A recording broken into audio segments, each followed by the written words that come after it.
কি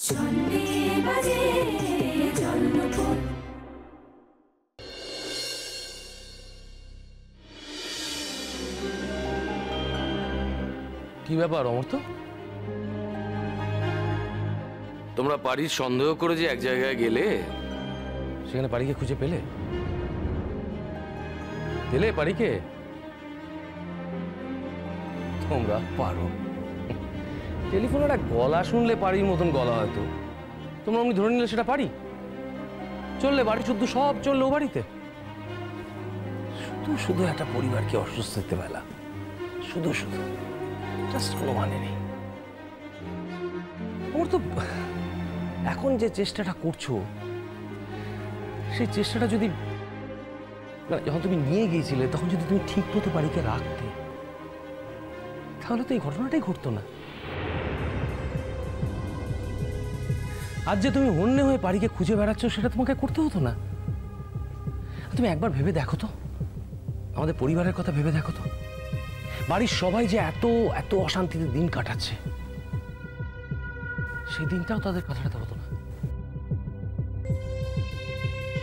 ঠিকই বলেছো শুভ, সব দোষ আমারই। আমি পারিকে খেয়াল করতে পারিনি, আমার জন্যই পারি নিখোঁজ হয়ে গেছে, এবং নিখোঁজ হয়ে যাওয়ার পরেও ওকে আমি ফিরিয়ে আনতে পারলাম না। এবং এই যে পারি আমাকে এখন চিনতে পারছে না,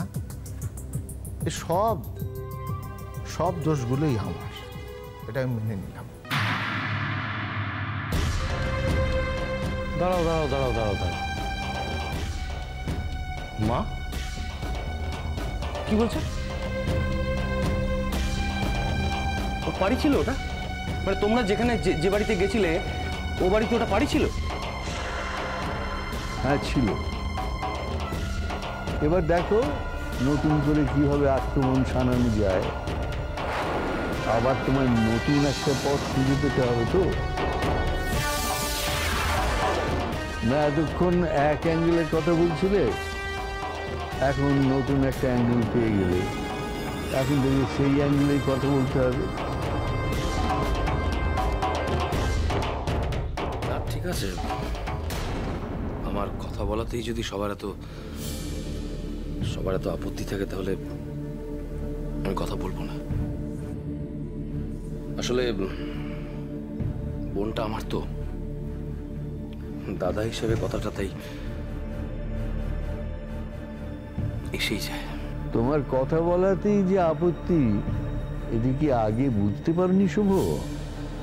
আর কিভাবে বললে বুঝবে যে তোমার কথা এ বাড়িতে কেউ পছন্দ করে না?